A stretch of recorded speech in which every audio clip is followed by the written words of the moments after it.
What is going on, YouTube? Cloud Envy here, and I am bringing you week 1 of the BRL. That's season 5, I believe. This is our first season, so don't be angry if I don't know. You'll know. So our first match is against Thunderflight, and he dropped a pretty memey team. Given his memey team turned out really well.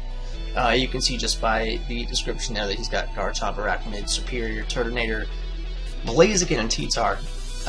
We tried to match that the best we could with Slacking, Beedrill, Gyarados, Infernape, Flygon, and Gardevoir. As soon as the team preview came up, I felt fear because he had Inteleon and Doubling as well, which I severely overprepped for, fearing the Inteleon Wall Breaker, and Doublade just being able to eat all the hits from my heaviest hitters, aside from Infernape and maybe Weavile. Doublade actually walled Beedrill pretty hard, aside from the knockoff. And Slacking almost perfectly, which, in hindsight, I probably shouldn't even drop Slacking, but we'll get to that. So, just the basics of the last. We have a Choice Scarf Slacking. It's got Kick, Impact, and 3 other attacks that don't matter. Them being Earthquake, Ice Punch, and Slow Kick for T-Tar. Mega Beedrill's easy. Poison Jab, U-Turn, Protect, and Knock Off. Gyarados was a weird set. It's gonna come up in the chat. So, Gyarados actually had Dragon Dance, Ice Fang, Earthquake, and Stone Edge. Going over his team, I like Waterfall. Waterfall was good, but those 3 attacks were more important, as I'd prefer to have coverage over stab. Infernape was more of a mixed attacker.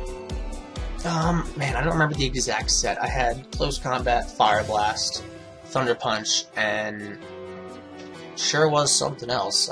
Hidden Power Ice, that's it.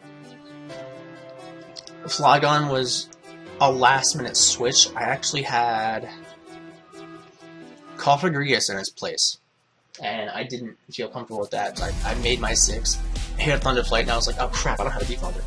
So we put on Flygon and built him in literally 5 seconds. Max HP, max speed, Jolly, because it was a panic. He's got Defog, Dragonclaw, Earthquake, and U-Turn with leftovers.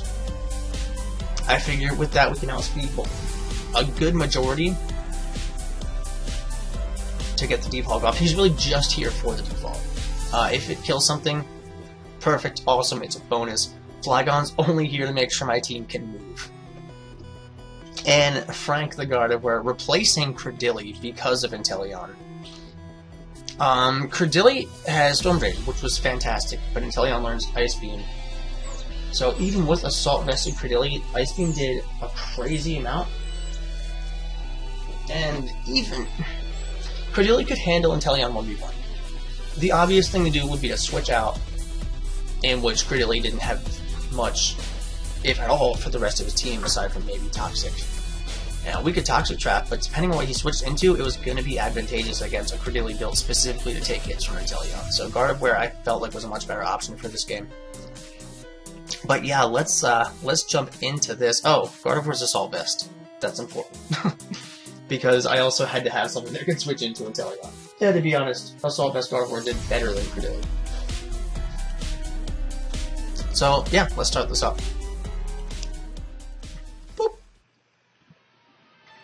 So we're going to lead with Gyarados. He's going to lead with Tyranitar. And first turn in, I make just such a shitty misplay. Like, it's terrible. Seeing Gyarados versus a Tyranitar, there's no way I'm taking it out. It's not going to happen. So I expected him to go for Stealth Rocks, knowing that I can't kill this Tyranitar, knowing it can one-hit KO me. Well, there's a very high chance it can one-hit KO me. And knowing that a set of Gyarados can do a lot of work here, so I expected him to predict me to switch and go for a Stealth Rock. So we set up predicting a Stealth Rock, and he goes straight for the Stone Edge. Oh, thank God it was so much bulk in this thing. Good lord. So we're already down to 4%. We go for an EQ because again we don't have Waterfall. We lucked out on the crit. I don't remember his sets exactly. He's something we have to match, but the crit mattered.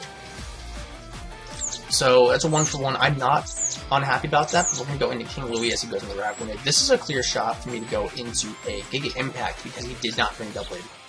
Which shows me this Turtonator is way bulkier than I expected.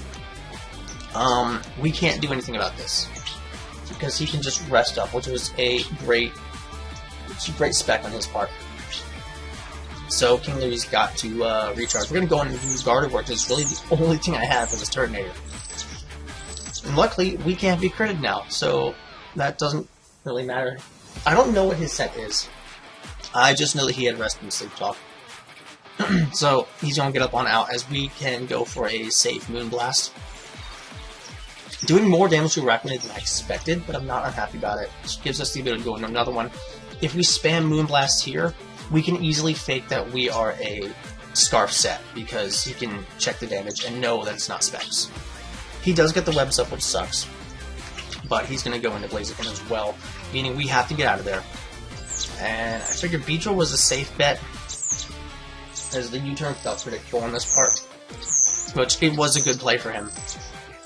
And as much as I hate to say it, sacking Beedrill was our best option right now, because I couldn't switch in anything with immediately die, because Garchomp was just... Garchomp is a huge threat to this team, and I definitely underprepared for it.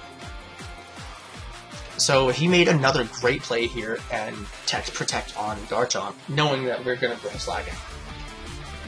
And I made a terrible play here and decided to do it again.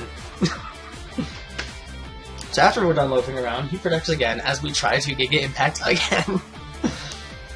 I like to think of this as just getting the rust off. So Slacking is just about dead here. I felt like it was a better bet to switch out, go for the predicted Protect or Earthquake, which Flygon could be safe from. We're going to use this to get our defog up. And he's just going to go for a solid Dragon Claw and take me down. Which is fine, Flygon did its job. That's all it was meant to do. And this was difficult because I didn't know what he was planning. I kind of expected an SD Chomp. And right now, he easily OHKOs my team. Infernape can't take it out in one hit, it's going to go down. Gardevoir is Assault Vest, so it's going to go down to one hit. And Slacking has no HP. I essentially had to bluff the Scarf on Gardevoir and pray for not a 4-0 loss. Oh, I'm sorry, 0-4 loss. So in the Gardevoir and just play the waiting game. Luckily, he goes for the Protect, sees that we do have... we did go for the Moonblast. And he switches out into Turtonator, which was just so lucky, because Gardevoir is able to take this Turtonator down, which again was great for us. So he's going to switch into Blaziken, and I got to get out of there because Blaziken can OHKO Gardevoir. I'm just going to sack off Louis. He doesn't really have as much of a purpose now, especially knowing Garchomp has Protect. It's basically free switching for whatever Slacking takes out, if anything. So we go into Red Rocket, he switches into the Garchomp to take this close combat. And this was a toss-up. I didn't know what kind of superior set he had, or if he was a Scarf Blaziken. Did he reveal if he was Scarfed or not? I actually don't remember what kind of Blaziken set that was. But, anyway. I didn't want to take the chance, so I didn't want to lower my defenses too much, so we just played it safe, and went for the Hidden Power Ice here to finish off Garchomp. It would still hit superior hard. It wouldn't deal too much damage to Blaziken, but it would let us clean up a little easier. Not much, honestly. He just goes with Flare Blitz here, which we can survive, outspeed, and take it out. Which does, unfortunately, drop our defenses more. And I'm like, man, we got this in the bag. It's just Superior versus Infernape and Gardevoir. Like, what could go wrong? Oh, right, it's fast. So Infernape drops. And luckily, Gardevoir is Assault Vested. Like, it just occurred to me, wow, I basically just pumped everything in special defense for this. We should be okay. We should be perfectly fine. So we picked up Contrary, which would have been fun for a Mimi build, but I didn't do that. He goes to the Giga Drain here. And my brain broke, I guess, and I went for the dumbest thing I could have possibly done, and used Mythical Fire on a Contrary Superior. So he boosted up again. That hurt. I should have gone for the Moonblast. I honestly don't know if it would have made a difference. He was gaining a pretty significant amount back with Giga Drain, and Moonblast wasn't doing as much as Mythical Fire. Unfortunately, we do lose to Thunderflight in week 1 in a 0-1 loss, but I don't, honestly, yeah, I could have prepped better. I could have played way better. But after realizing all these things, looking at what I did, reflecting on it, and making the appropriate swaps on the team, I think we're going to do way better in the rest of the season. Maybe not record-wise, but definitely gameplay-wise. Thunderflight did put up a really, really good fight. I was really happy to see what sets he brought. But in the end, I feel like my biggest downfall was definitely over-preparing for Double 8 and Inteleon. The effort I put into them should have been put toward more preventing Garchomp, not on a bluff, but just being able to outplay it. And more prep against Turbinator, which I really only had a Gardevoir for. I did put in a significant amount of prep against Araquanid. It didn't really pay off, considering Araquanid ended up dropping to Gardevoir. But it also kind of helped me out, because that meant it wasn't as big of an issue as I was making it. But that is going to be our week 1 battle. I don't really plan to do team builders so much, as just give you a little bit here and there in the beginning. I've gotten a lot of complaints about them in the past, saying it's too much talking, they want to see the battle, yada yada yada. So we're going to just briefly go over that each week. But yeah, guys, stay tuned for week 2. I am really excited for this league. I'm having a lot of fun so far. It's a great group of people. And check down in the description, because I am going to drop links to the other people uploading, whether it be in my division or not. But until then, stay frosty.